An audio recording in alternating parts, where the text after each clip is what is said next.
আহ, বেশ ভালোই ভুরিভোজটা হলো। এবার এখান থেকে পালাতে হবে।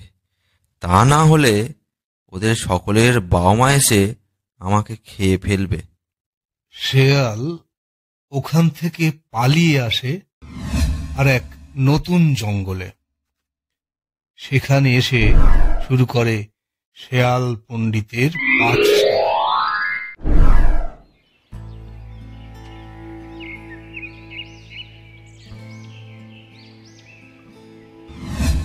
বুঝলে গিন্নি, বাচ্চাগুলো আমাদের দেখতে দেখতে বড় হয়ে গেল।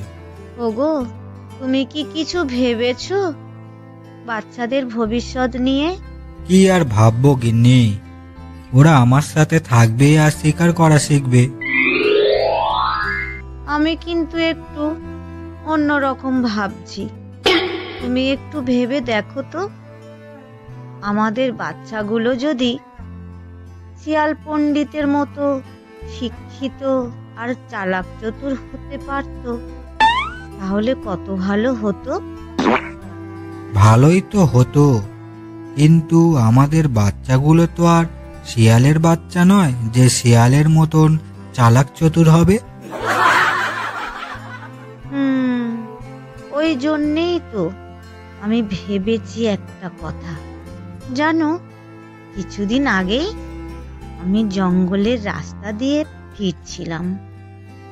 হঠাৎ শুনি শিয়ালের গুহা থেকে কয়েকটা বাচ্চার আওয়াজ শোনা যাচ্ছে। কাছে গিয়ে দেখি শিয়াল পণ্ডিত কয়েকটা বাচ্চাকে পড়াশোনা করাচ্ছে। আচ্ছা, শিয়ালটা এখানে নতুনই এসেছে। বলো, অয়ে অজগর আসছে তেরে। আচ্ছা, অজগর আসলে আমাদের কি করতে হবে? আমাকে পালিয়ে যেতে হবে পণ্ডিত মশাই। আমাকে তখন অজগরের উপর হামলা করে তাকে মেরে ফেলতে হবে। বাহ বাহ, খুব ভালো খুব ভালো, তোমরা তো বেশ ভালোই জ্ঞান লাভ করছো। বলো কি গিন্নি, এ তো ভালো ব্যাপার। আমার তো শুনেই আশ্চর্য লাগছে, শিয়াল এত কিছু শেখাচ্ছে। আমিও তো তাই দেখলাম। শিয়াল পণ্ডিত তাদের পড়াশোনা শেখাচ্ছে, সাথে বুদ্ধিও শেখাচ্ছে। আমার খুব ইচ্ছা আমার বাচ্চা দুটো শিয়াল পণ্ডিতের কাছে গিয়ে পড়াশোনা করুক। আমি আজই গিয়ে শিয়াল পণ্ডিতের পাঠশালায় ওদের দুজনকে ভর্তি করে আসবো গিন্নি।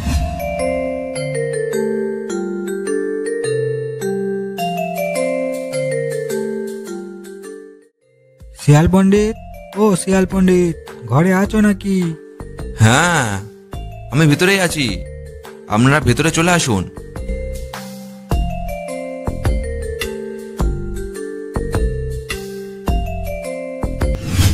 আমি চাই আমার দুটো বাচ্চা আপনার কাছে পড়ালেখা শিখে বিদ্বান হোক, আপনার মতন চালাক চতুর হোক।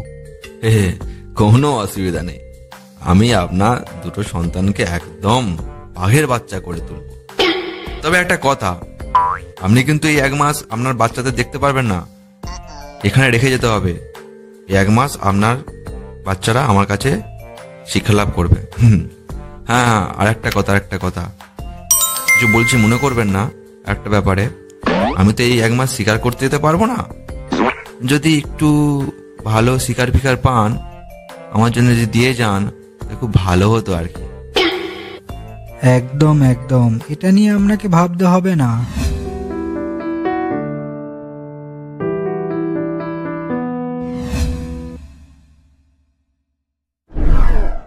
বড্ড মনে পড়ছে বাচ্চাদের, অনেক দিন তো হলো।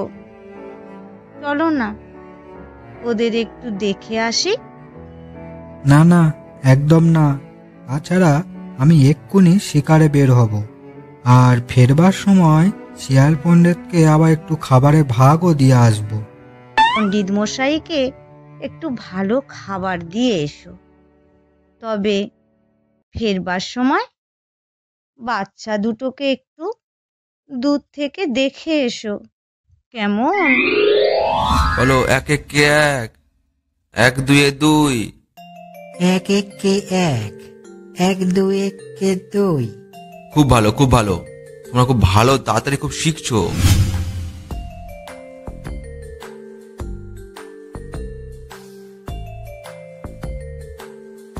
শিয়াল পণ্ডিত, ও শিয়াল পণ্ডিত, এই দেখো তোমার জন্য খাবার এনেছি।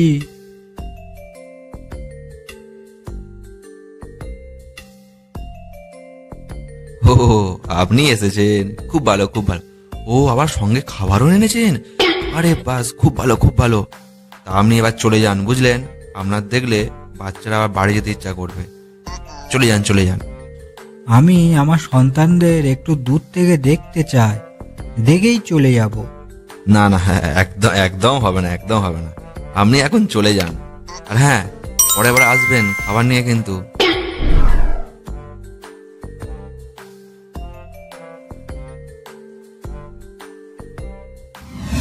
কি মজা! এইভাবে দিনরাত যদি খাবার চলে আসে না, তাহলে তো খুবই ভালো হয়। আমাকে আর কষ্ট করে বাইরে খাবার জোগাড় করতে যেতে হবে না। বুদ্ধিটা আমি বেশ ভালোই ফেঁদেছি। যে করেই হোক এই বাঘ বাচ্চাগুলোর আমার কাছে আটকে রাখতে হবে, তাহলেই হ্যাঁ, খাবার খাবার। এভাবেই শিয়াল পণ্ডিত বাচ্চাদের পড়াশোনা করাতে থাকে। এদিকে মাসের পর মাস কেটে যায়। বাঘের বাচ্চাগুলো এখন বেশ বড়সড়ই হয়েছে, একটু চালাক চতুরও হয়েছে।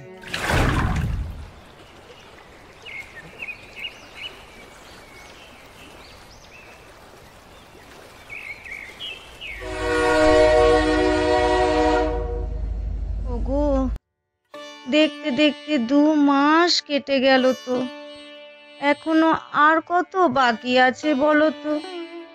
আমি আমার সন্তানদের ছাড়া আর যে থাকতে পারছি না। এবার তো ওদের নিয়ে আসো। হ্যাঁ গো, তা যা বলেছ।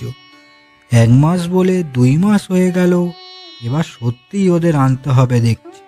শিয়াল পণ্ডিত, ও শিয়াল পণ্ডিত, আমি আমার সন্তানদের নিতে এসেছি। গুহার ভেতরে বসে শিয়াল পণ্ডিত এবার ভাবতে থাকে কি করে বাঘকে আবার বাড়ি পাঠিয়ে দেবে। শিয়াল গুহার বাইরে বেরিয়ে আসে।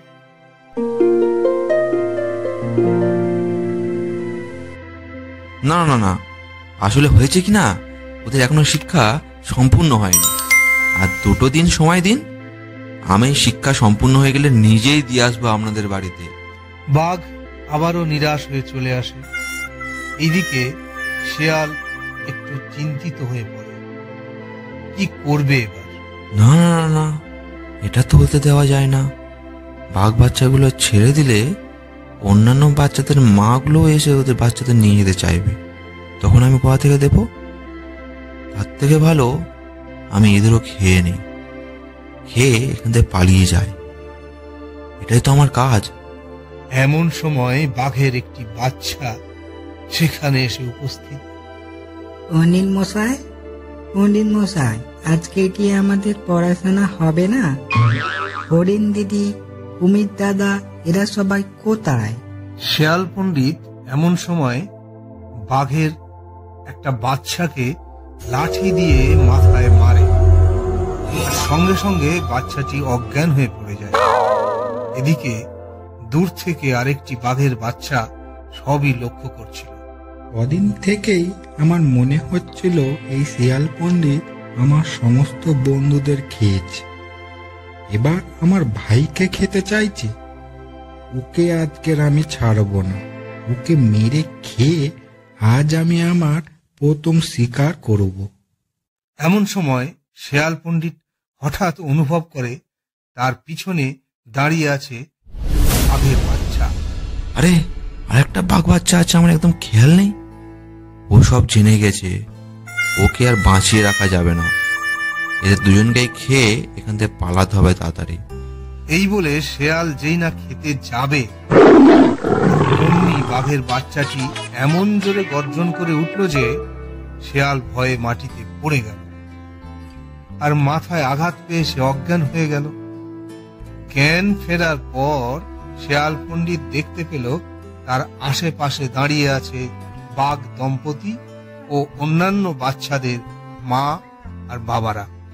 আমাকে ছেড়ে দাও, এরকম ভুল আর হবে না কখনো। আমি আর কখনো করবো না এরকম। আমার বাচ্চারা আমাকে সব বলেছে, তোর পেটে পেটে এত শয়তানি, তুই আমাদের সবাইয়ের সন্তানদের খেয়েছিস, আজই তোর শেষ দিন। আমাকে ছেড়ে দাও, এরকম ভুল আর হবে না কখনো। বাঘ দাদা, ওকে তুমি ছেড়ো না, ওকে তুমি খেয়ে নাও। ওকে ছাড়লে আমাদের সমস্ত জঙ্গলের প্রাণীদের সাথে অন্যায় করা হবে। ওকে ছেড়ো না তুমি ওকে। তুমি চিন্তা করো না হরিণ দিদি, ওকে রান্না করে কাবাব করে খাবো আমরা সকলে মিলে। ও আমার সন্তানদের খাবে ভেবেছিল, ওর উচিত শিক্ষা আমি দেবই দেব। না জানি কত মায়ের কোল ফাঁকা করেছে এইভাবে। এই বলে শেয়ালের উপর সমস্ত প্রাণীরা ঝাঁপিয়ে পড়ল। যন্ত্রণায় শেয়াল চিৎকার করতে থাকল। বাঁচাও, একসময় শেয়াল চিৎকার করতে করতে মারা গেল।